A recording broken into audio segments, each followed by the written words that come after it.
diabetic and a smoker after binge eating at wedding ceremony was awakened in midnight due to heaviness and discomfort at the central chest, followed by vomiting. He was consulted in the tertiary care hospital. The person which I am talking is actually a colleague of me. He is the head of the Department of Internal Medicine at the Medical College. This is a true story in front of you. He was consulted in the tertiary care hospital. He drive himself there where examination was done. The temperature was 99 degree Fahrenheit. Pulse is 110 per minute. BP was 170 by 100. Systemic examination was unremarkable. Hemoglobin 17.4. Now 17.4 gram. And the TLC is 10,400. Platelet is 410,000. Random blood sugar is 210 milligram. Electrocardiogram was normal on 2 occasions, at 0 hours and at half hours. And the leading monitor at the casualty was normal. There was past history of the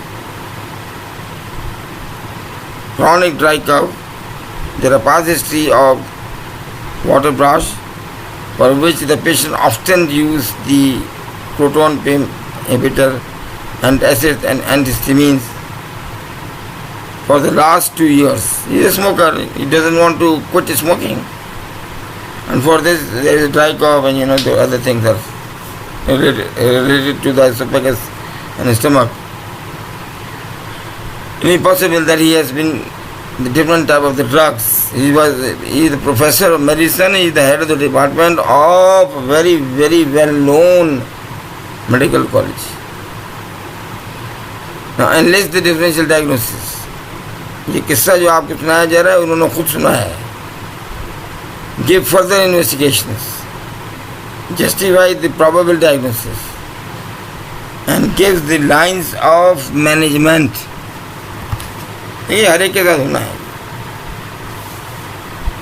इसमें से track करेंगे अगर आप soft data को Z करेगा आप में से. एक तो ये है कि मिडिल एज मील है, ये एक है इम्पोर्टेंट सॉफ्ट डेटा है. कोमॉर्बिड रखता है, यस, उसके साथ स्मोकर है वो और डायबिटिक है. उसके बाद इसके अंदर सॉफ्ट डेटा क्या हो सकता है? सॉफ्ट डेटा ये है कि जो सिम्टम्स हैं वो रिलेटेड हैं या फोकस्ड हैं ऑन द चेस्ट. पल्स जो है वो ज़्यादा है, टैकिकार्डिया है, टेम्परेचर जो है वो नॉर्मली है करीबन, ब्लड प्रेशर हाई है, थोड़ा सा ज़्यादा है, मगर इसको कमेंट नहीं कर सकते आप क्योंकि ये फर्स्ट रीडिंग है. और 17.4 इसका जो है वो हीमोग्लोबिन है. स्मोकर्स में वैसे भी ज़्यादा होता है, तो इट इज़ इरेथ्रोसाइटोसिस. तो ईसीजी के अंदर नॉर्मल है, शुरू की कोई ईसीजी में कोई फाइंडिंग नहीं है. पास हिस्ट्री ड्राई कॉफ की है, वाटर ब्लश की है. हार्ट डेटा जिसमें है वो इम्पोर्टेंट बात ये है, ये याद रखिएगा. इसमें पकड़ने वाली बात क्या थी? वो ये था, ये जो सिम्टमेटोलॉजी है मैं तो प्रेजेंट आपके सामने कर दी है. वेडिंग सेरेमनी जब होती है तो क्या होता है? एक तो लेट नाइट में होती है, दूसरी बात ये जब वो खाना खोलते हैं तो उस वक्त जो है लोग रेस लगाते हैं, खाना खाने के लिए भागते हैं.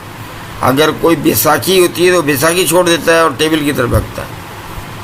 दुनिया में सबसे ज़्यादा तेज़ तरीन रेस उस वक्त है जबकि वेडिंग सेरेमनी में खाना खोला जाता है. लोग वर्ल्ड रिकॉर्ड तोड़ सकते हैं, 100 मीटर का वर्ल्ड रिकॉर्ड तोड़ सकते हैं. वो जाते हैं, वो प्लेट में खाना निकालते हैं और बहुत सारा निकालते हैं और बहुत जल्दी खाने की कोशिश करते हैं. नंबर 2. नंबर 3, उसके साथ वो जो है वो बीवरेजेस पीने की कोशिश करते हैं साथ साथ. एक की जगह 2 पीने की कोशिश करते हैं क्योंकि मुफ्त है. मुफ्त का मतलब ये हर चीज़ ले लो, कोई प्रॉब्लम नहीं. यहाँ पे जो इम्पोर्टेंट बात है वो बिंज ईटिंग है।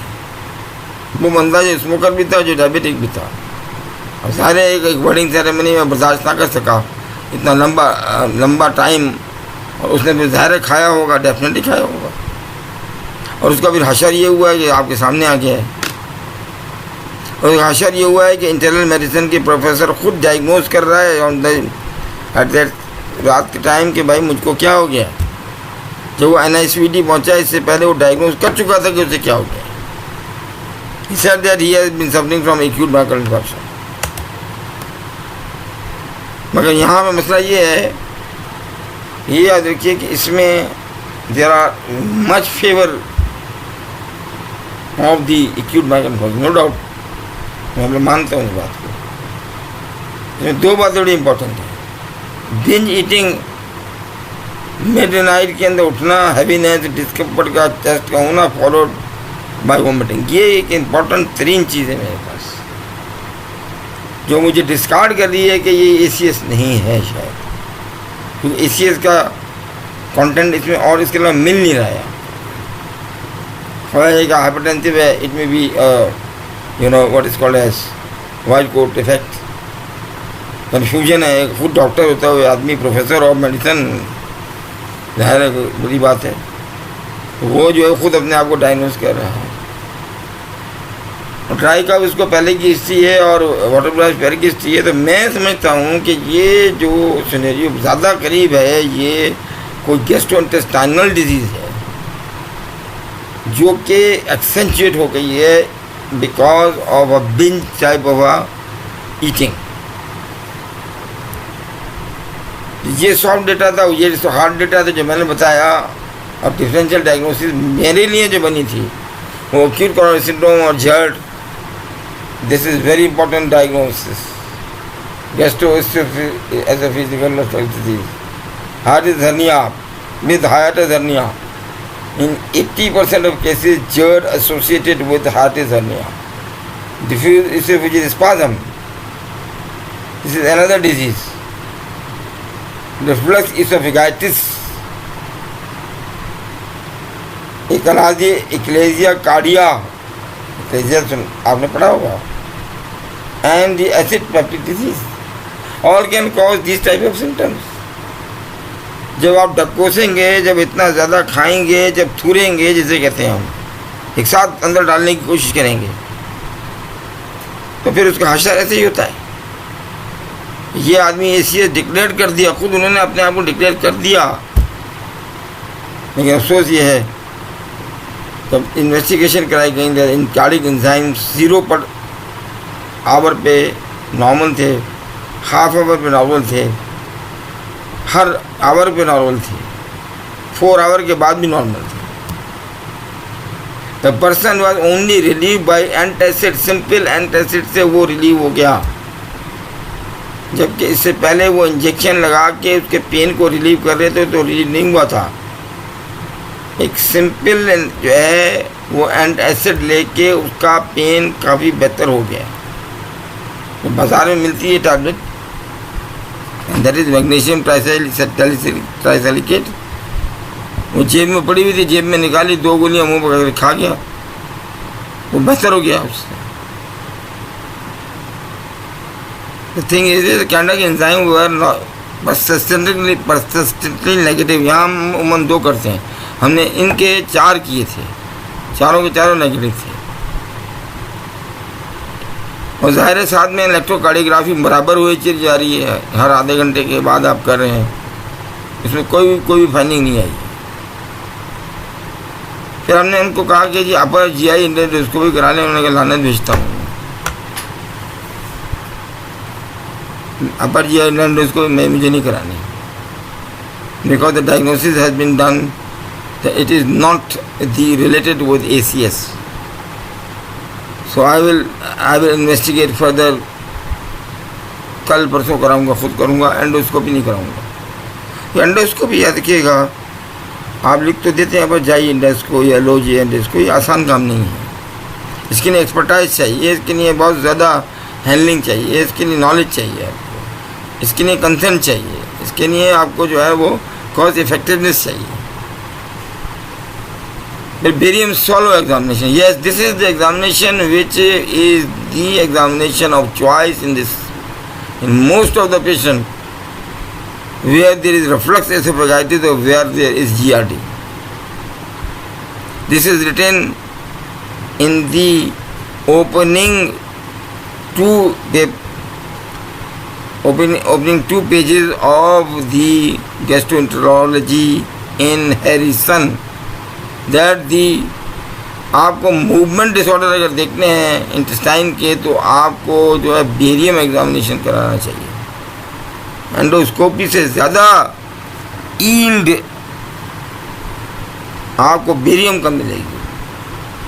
एसोफेगल मैनोमेट्री, सुभान अल्लाह, this is a very unique type of a thing.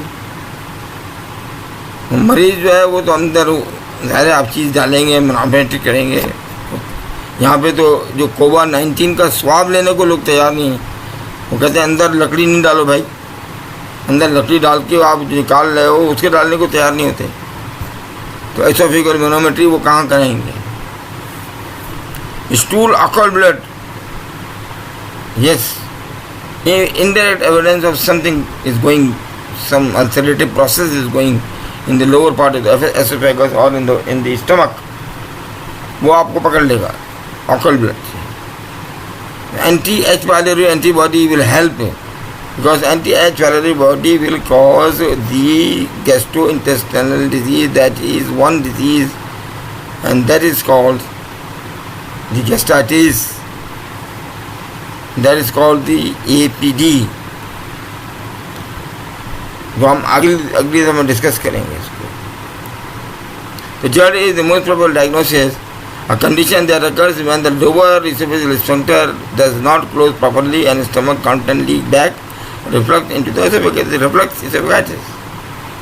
The lower esophageal sphincter is the ring of the muscle at the bottom of the esophagus that acts like a valve between the esophagus and the stomach। अब देखिए आप जो खाते हैं वो सारा का सारा the prime function of the oesophagus ये है कि वो सीधा का सीधा एक चैनल है, ऊपर से खाना नीचे पहुंचाते हैं, उसका काम ख़त्म हो जाता है। स्टमक के अंदर एक अपर वेल्व होता है जिसको लोअर एसोफेगस स्फिंक्टर कहते हैं, और एक लोअर वेल्व होता है जो पाइलोरस कहलाता है। इसके दरमियान जो होता है वो स्टमक होता है, बहुत बड़ा होता है स्टमक, वहाँ वो कुश्ती हो रही होती है, डाइजेशन की लड़ाई हो रही होती है। जो एंड प्रोडक्ट निकलता है वो काइम कहलाता है, यानी सेमी डाइजेस्टिव फूड निकलता है। ये एक इम्पोर्टेंट बात है। मैं पढ़ाता हूँ जब इस सब्जेक्ट को समझदारी के साथ कोशिश की समझने की कि यहाँ पे ये देखिए कि lower part of the oesophageal sphincter, यहाँ पे ये पाइलोरस, इसके दरमियान ये जंग जारी है। अगर ये लोअर एसोफेजियल स्फिंक्टर जो है रिलैक्स हो जाए और बंद ना हो, खाना खाने के बाद बंद हो जाना चाहिए, ये वन वे ट्रैफिक है। अगर ना होगा तो सारा का सारा जो है ये चीज़ें से ऊपर आ जाएंगी। अब इसके अंदर क्या होता है, स्टमक कंटेंट्स होते हैं, फूड पार्टिकल्स होते हैं, इसमें पेप्सिन होता है, इसमें एसिड होता है, ये सारी चीज़ें इसके अंदर होती हैं। जो पीछे से आने वाला बाइल है वो भी होता है कभी कभी। ये सारे का सारा जो है ये एसोफेगस के अंदर चला जाता है। उसको जाहिर है oesophagus is not meant for these things, उसका तो काम ही नहीं है ना उससे लड़े, इसलिए इन्फ्लेम होता है और there is a problem. Lower part of the esophagus को क्लोज हो जाना चाहिए after the content is drawn in the stomach. अगर नहीं होंगे तो condition is called the gastroesophageal reflux disease.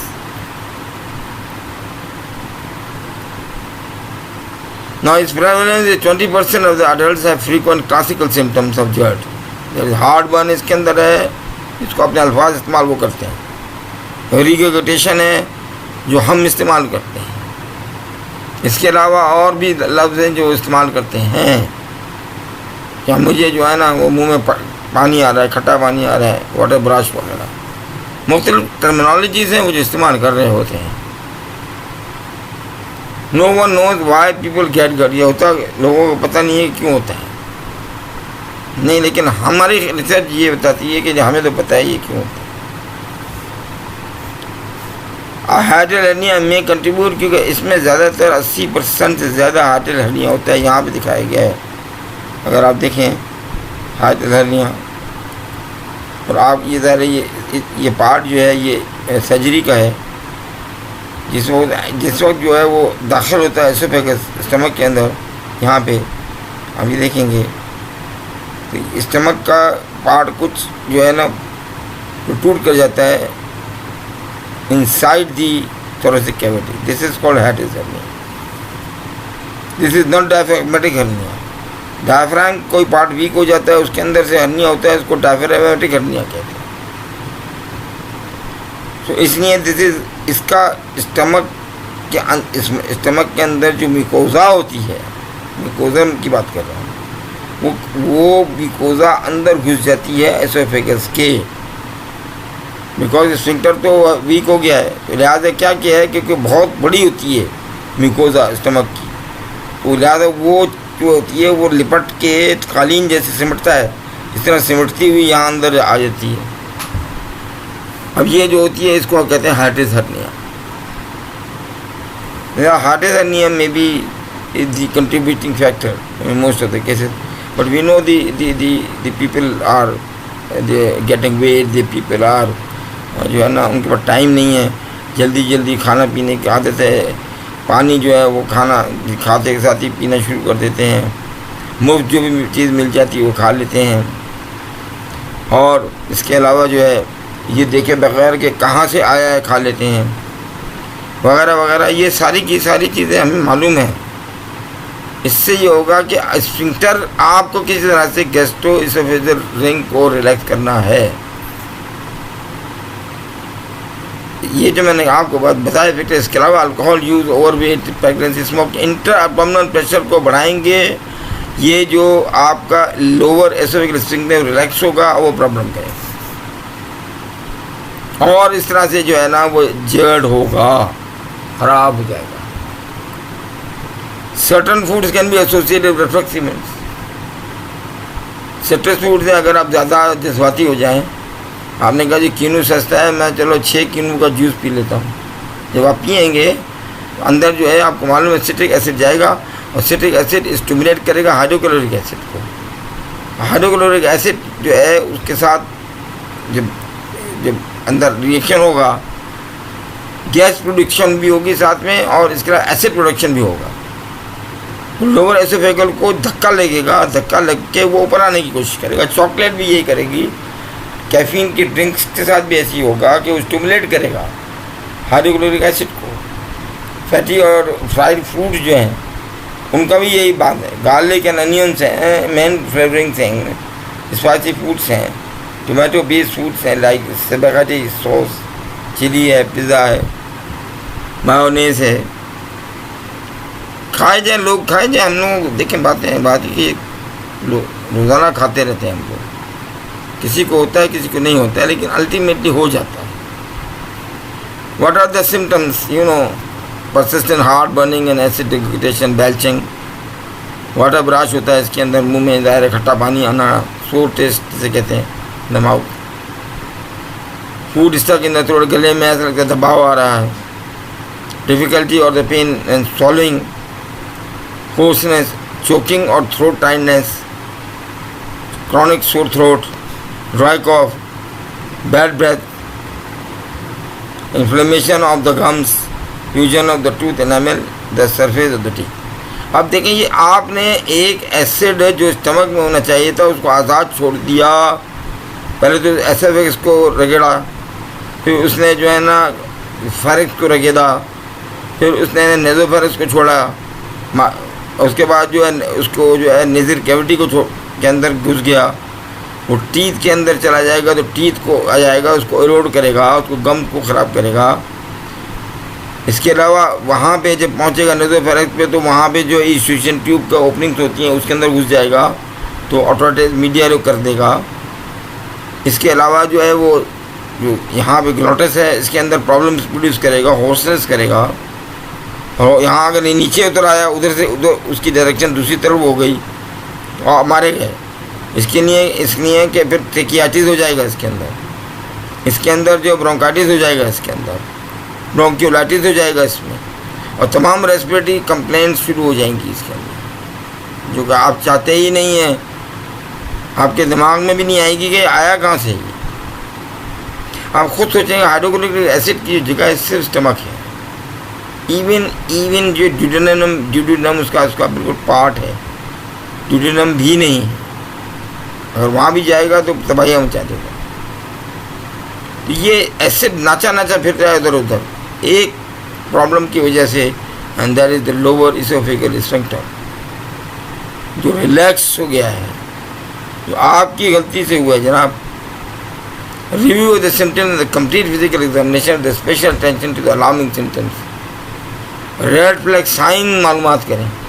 Weight loss तो नहीं होता मरीज़ को, डिस्फेगिया तो नहीं होता, ऐसा नहीं है कि खाना ही बंद कर दे वो बिल्कुल। क्या रेड कलर के कोई किसी किस्म का स्पूटम आपको आता है? क्या ब्लैक कलर के स्टूल आते हैं? फीवर होता है साथ में, पेशेंट ग्रेजुअली एनेमिक हो रहा है वगैरह, ये रेड फ्लैग साइन कहलाते हैं। किसी भी टॉपिक को जो पढ़ते हैं आप, तो आप उसके पूछते हैं रेड फ्लैग साइन बताओ, इसका मतलब है the complication has been occurred. The response to the symptoms to the empirical trial और एंटी रिफ्लेक्स थेरेपी, वो उसने जो पहला वाक्य सुनाया था कि उस प्रोफेसर ऑफ मेडिसिन का, उसने जेलुसिन की 2 गोलियां खाई थी तो रिलीव हो गया था। ये कन्फर्मेशन टेस्ट उसका ये था कि यार उसको इत्मीनान हो गया कि ACS तो ये नहीं हो सकता था। यानी क्लिनिकल जो है डायग्नोसिस इज दी डायग्नोसिस। दूसरा ये कि barium swallow examination, Barium swallow examination is the examination of choice to confirm the diagnosis that the patient has been suffering from this disease. Barium swallow के अंदर आपने पकड़ लिया, अगर क्या आपने जब उसको रिवर्स ट्रेंडिबर्ग पोजीशन में लिटाया तो जो स्टमक के कंटेंट थे वो इसोफेगस के अंदर इसमें नज़र आ रहे हैं। हमें देखें, यहाँ देखें, नज़र आ रहे हैं। इसको हालांकि बंद कर देना चाहिए था, इसके अंदर कुछ भी नहीं आना चाहिए था। स्टमक के अंदर रहना चाहिए था सब कुछ, इसके अंदर नहीं आना चाहिए था, लेकिन इसके अंदर आ रहा है और धड़ल्ले से आ रहा है, जैसे कहते हैं ना। ये जो है ना, ये बहुत डायग्नोस्टिक है, ये याद रखिएगा। मरीज जो होता है हमेशा याद रखिएगा, वो एंडोस्कोपी से घबराता है। मैंने पहले भी आपको बताया था, कंसेंटेड नहीं होता, बड़ी मुश्किल से कंसेंटेड होता है। जो ममालिक जो हैं जहाँ पे अपने आप को तरक्की याफ्ता कहते हैं, वहाँ पे जो है उनके पास एम्बुलेटरी इसोफेगल pH मॉनिटरिंग होती है। अंदर वो क्या करते हैं कि एक जो है ना वो डाल देते हैं, लिटमस पेपर टाइप की चीज़ होती है, वो अंदर चली जाती है, स्टमक में भी चली जाती है, एसोफेगस पे भी होती है, और एक जो होती है वो टंग के पीछे होती है। वो मॉनिटरिंग करते हैं इसोफेगस की, फिर उसके बाद निकाल के, यानी उसको बाद जो है वो सिग्नल देता रहता है बाहर, और वो सिग्नल से वो पता चला लेते हैं कि भाई इसके बाद इसके अंदर जो 7 जो है आपको मालूम न्यूट्रल है, 7 से अगर जो है वो नीचे आएगा तो इसका मतलब एसिडिक है, और 7 से ऊपर जाएगा तो इसका मतलब है कि वो बेसिक है। इस तरह से वो पकड़ते हैं इसको एम्बुलेटरी मॉनिटरिंग में, विच इज़ रिसर्च के लिए तो ठीक है, ये इन्वेस्टिगेशन, डायग्नोसिस के लिए बिल्कुल भी मुनासिब नहीं है। हार्ट बर्न एंड रिगेटेशन, मैंने पहले आपको बताया कि ये जो है ये पहले ही से बताया हुआ है कि डायग्नोसिस जो है क्लिनिकल डायग्नोसिस है। मैंने आज तक शायद ही अपनी ज़िंदगी में टेस्ट करा के डायग्नोस किया हो जर्ड को, वो जो रिफ्रैक्टिव होता है उसको मैं जो हूँ डायग्नोस कराता हूँ, उसको इन्वेस्टिगेट कराता हूँ, सॉरी, अदरवाइज डायग्नोसिस वैसे ही बन जाती है। अपर जी एंडोस्कोपी अगर वो करा सकें तो बेहतर है, क्योंकि इससे कोमॉर्बिड भी पता चल जाएंगे आपको, स्टमक की कंडीशन भी पता चल जाएगी, इसोफेगल स्फिंक्टर के बारे में भी पता चल जाएगा। और इसके अलावा इम्पोर्टेंट चीज़ ये है कि ये जो रिफ्लक्स इसोफेगाइटिस है इसकी ग्रेडिंग होती है। ग्रेड 1 होता है, 2 होता है, 3 होता है, 4 होता है हिस्टोपैथोलॉजिकल। तो किस ग्रेड का रिफ्लक्स इसोफेगाइटिस है अगर ये है तो, अगर मरीज करवा ले तो। और नॉर्मल अब एसोफेगोस्कोपी आप कर रहे हैं, आपको नज़र आ रही है। और ये लॉस एंजलिस क्लासिफिकेशन सिस्टम ये एंडोस्कोपिस्ट ने अपना निकाला है। ये देखते हैं कि अगर किसी को कोई भी एविडेंस है, नंबर 1 ये याद रखिए कि म्यूकोजल ब्रेक्स कोई भी अगर नज़र आ रहे हैं तो इसका मतलब है कि रिफ्लक्स इसोफेगाइटिस है पेशेंट को। अगर नज़र नहीं आ रहे तो नहीं है। तो ग्रेड ए में ये कि वो 5 मिलीमीटर हो, 5 मिलीमीटर से कम हो, 1 हो या 2 हो, ज़्यादा से ज़्यादा। ग्रेड बी के अंदर ये हो कि ज़्यादा हो और जो म्यूकोजल फोल्ड्स अंदर आ रहे हैं उसी के अंदर हो, उससे बाहर ना हो। और सी के अंदर ये है कि वो म्यूकोजल ब्लॉक्स है जो टॉप्स ऑफ द 2 और म्यूकोजल फोल्ड्स हैं उनके दरमियान आपस में कम्युनिकेट कर रहे हों। जैसे ये देखिए आप, आपस में कम्युनिकेट करने शुरू हो गए हैं। ये ज़्यादा सीवियर प्रॉब्लम है। और डी ये है कि ये म्यूकोजल ब्रेक्स इन्वॉल्व 75%। ये जो सर्कमफ्रेंस है ये इसको कहते हैं सर्कमफ्रेंस, इसके 75% को इन्वॉल्व होकर कर लेता है। तो ये जो है ग्रेड डी है, ये बहुत सीवियर रिफ्लेक्स इसोफेगाइटिस है। ये अपनी क्लासिफिकेशन है, लॉस एंजलिस के जो एंडोस्कोपिस्ट हैं उनकी क्लासिफिकेशन है और ये एक्सेप्ट की जाती है। अक्सर इदारे एक्सेप्ट करते हैं इसको। इसकी कॉम्प्लिकेशन है, ज़ाहिर बात है, एसोफेगल स्टेनोसिस है, इसमें बैरेट्स एसोफेगस है, इसमें कार्सिनोमा है वगैरह वगैरह जो इसमें शो किया गया है। तो बहरहाल कहने का ये था कि मुख्तलिफ स्टडीज़ की गई हैं। तो एंडोस्कोपी पॉजिटिव, एंडोस्कोपी नेगेटिव भी आई हैं इंजर्ड। ये नहीं है कि सारी की सारी पॉजिटिव आई हैं, ये बताना चाह रहा था। इनकी अपनी स्टडीज़ हैं, उनमें से देखा है उन्होंने कि 65% से ज़्यादा लोगों को नेगेटिव आई है एंडोस्कोपी पहली वाली स्टडी में। दूसरी वाली स्टडी में तकरीबन जो है वो 70% के करीब है। अब आप इससे अंदाज़ा लगा लें कि ये डायग्नोस्टिक नहीं है। आप कर भी लेंगे और अगर नेगेटिव हो गया, अगर ये हो गया, अगर ये पॉजिटिव हो गया तो बात बहुत अच्छी है, और अगर नेगेटिव हो गया तो एक्सक्लूड नहीं कर सकते आप। एक्सक्लूड जो है वो क्लिनिकल है, मैं पहले बोल रहा हूँ। और second most important one is the कोई ऐसी इन्वेस्टिगेशन हो जिसके अंदर जो मूवमेंट है, इंटेस्टाइनल मूवमेंट, वो नज़र आए, और वो है barium examinations. Non anticipated by the patient. मैंने आपसे एंडोस्कोपी की अच्छाइयाँ गिनवा रहा हूँ, वो तैयारी नहीं होता। Optimal site of the probe placement, ये जो होता है, अब जो बातचीत की जाएगी ऑफ द ये जो एसोफेगल जो हम करते हैं एंडोस्कोपी, ये देखिएगा कंसर्न लेते हैं, फिर उसकी सारी बात है कि इसकी टिप होता है, टिप जो होता है उसको एनेस्थीसिया दिया जाता है, एनेस्थीसिया देने के बाद स्पेशल पोजीशन बनाई जाती है और फिर उसके बाद उसको अंडर किया जाता है और फिर उसके बाद नीचे तक लेके आया जाता है। 2 या 3 या 4-5 मिनट का खेल है, लेकिन इसमें इतनी ज़्यादा आपको हिकअप्स महसूस होंगी और इतनी आपको लगेगा कि पता है अंदर क्या डाल दिया है। मुश्किल होती है मरीज़ को उसको कंट्रोल करना पड़ता है ये। लेकिन ये जो इन्होंने बताया है आपको अभी, इसोफेजियल मॉनिटरिंग एम्बुलेटरी, ये तो बहुत ही मुश्किल काम है करना। इसके 24 घंटे जो है वो आदमी जा रहा है, काम कर रहा है, आ रहा है, जा रहा है, काम कर रहा है, वो रिकॉर्ड करते रहते हैं मुसलसल। कब वो खा रहा है, कब वो पी रहा है, कब वो अपने साथियों के साथ मिला रहा है। ये जो इन्वेस्टिगेशन ये डिफ़िकल्ट है, ये पाकिस्तान में रिसर्च वर्कर्स करते हैं इसे। तो catheter free pH monitoring system भी एक बनाया है जो कि अमेरिका में बनाया गया है। कॉस्ट इफेक्टिव है, बहुत महंगा है।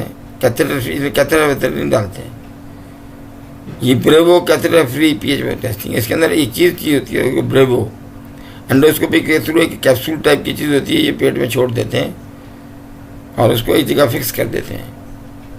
फिर इसको 24 आवर्स के बाद या 48 आवर्स के बाद निकाल लेते हैं। ये डेटा जमा करता है उसका पीएच का, और वो उसके बाद जो है उस कंप्यूटर से इसको निकाल लेते हैं कि कितना इसका जो है ना टोटल इसका मौजूद है। अब ये आप स्टमक में डालेंगे तो स्टमक के लिए निकाल के दे देगा। अगर ये ब्रेवे को आप इसके लोअर पार्ट पे डालेंगे तो वो वहाँ का निकाल कर दे देगा। अपर पार्ट में डालेंगे तो अपर पार्ट का निकाल के दे देगा। ब्रेवो वाला जो है ना, ये भी जो है ये डिफ़िकल्ट है, पाकिस्तान में अवेलेबल नहीं है, मगर ये है बड़ी ज़बरदस्त चीज़। जहाँ पे भी ये रिसर्च करते हैं लोग इसको, तो वहाँ इस्तेमाल करते हैं। तो हम जो हमें तो ट्रीट कैसे करेंगे, तो नंबर 1 जो है कि अपनी आदतों अखलाक उसको दुरुस्त करें। आदतों अखलाक को दुरुस्त करेंगे, life style changes, life style modification को करना होगा, अपने आप में तब्दीली लानी होगी, अपने खाने पीने में तब्दीली लानी होगी। नंबर 1, खाने के बाद पानी ना पिएं, खाने के बाद बिस्तर पे ना लेटें, खाने के बाद जो है वो एकदम ना लेट के थोड़ा सा टहलें। आप ऐसी चीज़ें ना खाएं जिससे गैस बनती हो पेट में, जल्दी ना खाएं। कोल्ड ड्रिंक जो है वो जहर है। वो चीज़ें जिनकी डाइजेशन में टाइम लगता है स्टमक में, उनको अवॉइड करें। वो चीज़ें ना करें जिनसे इंट्रा एब्डोमिनल प्रेशर बढ़ता हो, जैसे टाइट बेल्ट बांधना। हीरो होते हैं जो टाइट बेल्ट बांधते हैं। झुकने के काम आप करेंगे, जितना आप झुकेंगे उतने प्रॉब्लम बढ़ जाएगी इसमें, क्योंकि इस वजह के रिस्ट्रिक्टर तो काम कर नहीं रहा। दूसरा ये करते हैं कि मेडिकेशन देते हैं तो मैनेज, ये ट्रीटमेंट आजकल है वर्ल्ड में, ज़बरदस्त मेडिकेशन जो है इन्वेंट की गई हैं। थर्ड ये कि अगर फेल हो जाएं तो आपको फिर सर्जरी की तरफ जाना पड़ता है मजबूरन। और आखिरी में ये कि एंडोस्कोपिक ऑप्शन भी हैं कुछ इसके अंदर, उसके ज़रिए जो है ना इसको दुरुस्त किया जाए। वही मैंने आपसे पहले भी बता दिया कि लाइफ स्टाइल चेंजेस अब वो करना पड़ेंगे। ऑलरेडी मैंशनड आउट, अल्कोहल को है, स्मोकर है बंदा, उसको आपको कुछ करना पड़ेगा। और वो सारे पॉइंट जो अभी मैंने आपको बताए हैं वो आपको करना पड़ेगा। बाहर के खाने रोकने पड़ेंगे आपको। तेज़ मसाला है, खाने के बाद पानी ना पिए, खाने से पहले पानी पी लीजिए, आधे घंटे बाद पानी पी लीजिए। दोबारा दोहरा रहा हूँ इतनी बात को। खाने के बाद फ़ौरन बिस्तर पर ना लेटें, 2 तकिया इस्तेमाल कर लें तो बेहतर होगा। हाइट रखें उसकी, कोशिश करें एक्सरसाइज करें डेली। ऐसी कोई चीज़ इस्तेमाल ना करें जिससे पेट के ऊपर जो होता है यानी एब्डोमिनल प्रेशर बढ़ जाए, वो ना करें। इस किस्म के काम का आप करेंगे, अगर इसको आप बचेंगे इन चीज़ों से, जो मुश्किल काम है। क्योंकि आपको मान लीजिए जंक फूड्स और जितनी फूड्स होती हैं इसको कौन छोड़ता है। और यही जो है ना, ये जो है ना जड़ की या रिफ्लेक्स इसके लिए मुसीबत है। एंटासिड इस्तेमाल किए जाते हैं इसके अंदर। फर्स्ट ड्रग्स की बात कर रहे हैं ना, मेडिकेशन की बहुत सारे ड्रग्स हैं जो मैंने आपसे नाम नहीं लेना चाहता, लेकिन इसके अंदर जो है ना वो सोडियम बाइकार्बोनेट है, ग्लिसराइड नाइट्रेट है, एल्यूमिनियम हाइड्रोक्साइड वगैरह वगैरह। Don't want to discuss. अब यहाँ पे जो है नए फोमिंग एजेंट है, जैसे विस्कॉन सस्पेंशन है, ये मिलता है बाजार में। आइडियल चॉइस ये है कि H2 ब्लॉकर्स देते हैं या PPI देते हैं। अब सवाल ये पैदा होता है कि ये ड्रग्स नाम आप लिखे हैं, समेटाडीन है, फेमेटाडीन है, नाज़ाटाडीन है, रेनाटाडीन है वगैरह, या PPI है आपके पास, ओमेप्राज़ोल है, लेंज़ाप्राज़ोल है, पेंटाप्राज़ोल है, रविप्राज़ोल है, एसएमएप्राज़ोल है, प्रोपोकाइनेटिक्स एजेंट है, बेथनकॉल है, मेटाकोलप्रोमाइड है, डोमपेरिडोन है, इसके साथ एसोसिएटेड है। अब ड्रग्स की बड़ी लंबी लिस्ट है, और ड्रग्स भी दी जाती हैं, इसके अलावा भी हैं। थिंग इज रूल ये याद रखिएगा कि आपको इन 2 जो है ड्रग्स हैं खास तौर पे H2 रिसेप्टर एंटागोनिस्ट या प्रोटॉन पम्प इनहिबिटर, नंबर 1 कि इनकी जो है आपको ड्यूरेशन को बढ़ाना होगा, नंबर 1। नंबर 2, इनकी डोज को बढ़ाना पड़ेगा, डबल करना पड़ेगा। ये 2 रूल हम इस्तेमाल करते हैं इसमें।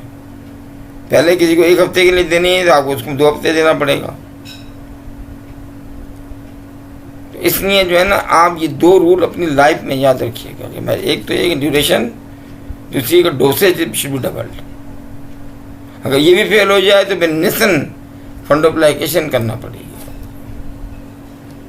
अगर ये भी अगर करते रहते हैं फिर करते हैं और ये आदमी तैयार ही नहीं है, फंडस को जो है ना प्लाइकेट किया जाता है, दैट इज कॉल्ड निसन फंडोप्लाइकेशन। ये उन्होंने दिखाया मेथोडोलॉजी इसके अंदर पूरी, जो सर्जरी के लोग जो हैं उसको देख सकते हैं। लॉन्ग टर्म कॉम्प्लिकेशन है, जो जड़ की इंपॉर्टेंट बात जो है वो बैरेट एसोफेगस है, adenocarcinoma, inflammation of the oesophagus है, ब्लीडिंग ऑफ और अल्सर्स है, सुप्राएसोफेगल मैनिफेस्टेशन है। मैंने बहुत लंबी डिस्कशन की है इसके ऊपर। इस्तेमा इससे हो सकता है, क्रॉनिक कफ इससे हो सकती है, परमानेंट फाइब्रोसिस से हो सकता है, ENT मैनिफेस्टेशन इससे हो सकती हैं, नॉन कार्डियक चेस्ट में इससे हो सकता है, पल्मोनरी डिजीजेज जो अभी नाम लिए हैं, लैरेंजियल डिजीजेज उसके भी नाम मैंने लिए हैं आपके सामने। ENT में यहाँ तक है वो जो है उसने साइनस को नहीं छोड़ा।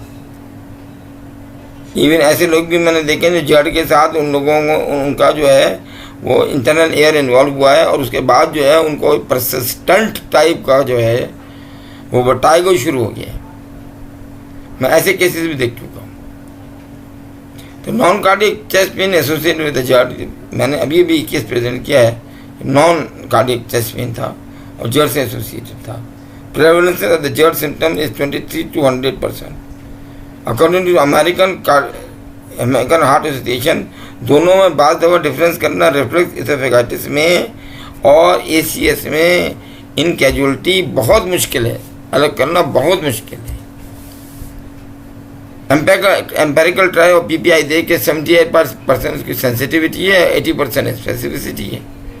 आप दें, लगा के दें, IV ड्रिप लगा दें ओमेप्राजोल का, फ़ायदा बहुत फ़ायदा करेगी पेशेंट को।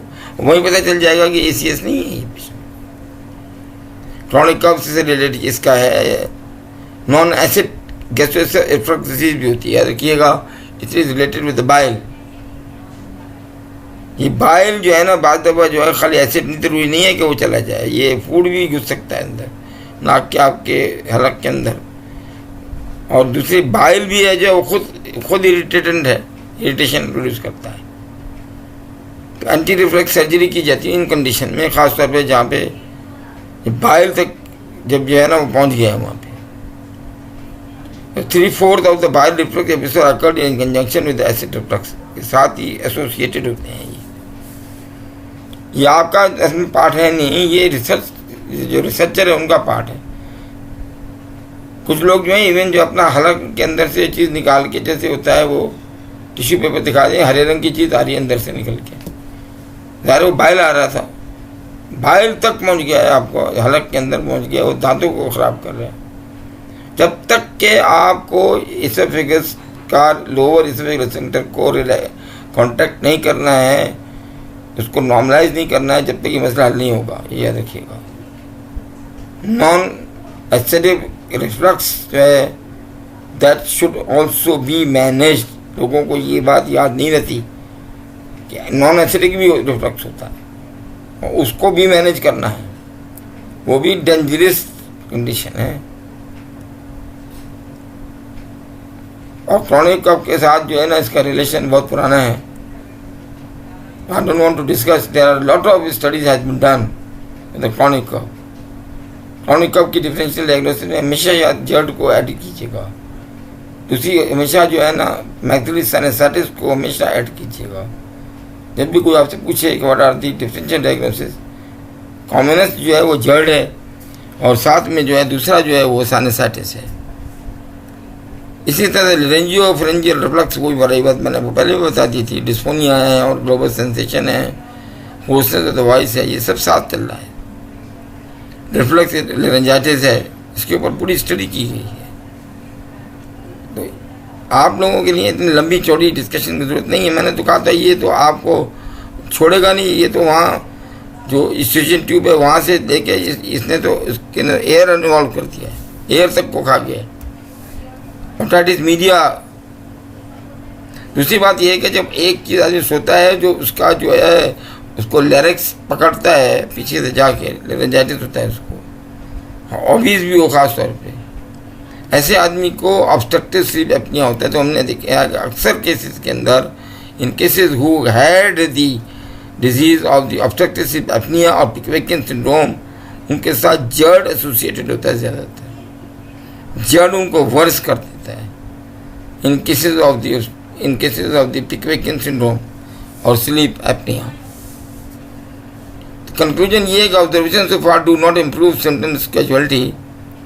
वो ऐसे के अंदर जो है जब तक कि ओबेसिटी को और सेडेंटरी लाइफस्टाइल को, अल्कोहल यूज, स्मोकिंग, माने मरीज तो माने कि अपना वजन को कम करे, वो वेट लॉस करेगा, मसला आपका हल हो जाएगा।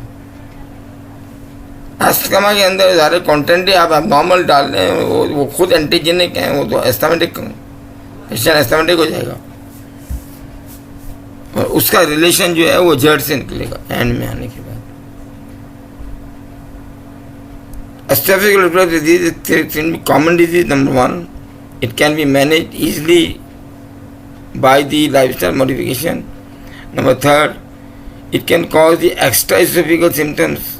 Number four, इसके अंदर अगर आप जो है ना इसको मैनेज करें और उसके ड्यूरेशन को और उसकी डोज को, ड्रग डिपेंडेंट की बात हो रही है, तो ये आसानी के साथ मैनेज कर सकते हैं इस केसेस में। ये मेरा मैसेज है जो मैंने आपको दे रहा हूँ, बार बार मैसेज दे रहा हूँ। You will find this problem very, very commonly in your life. Thank you very much for listening to this lecture.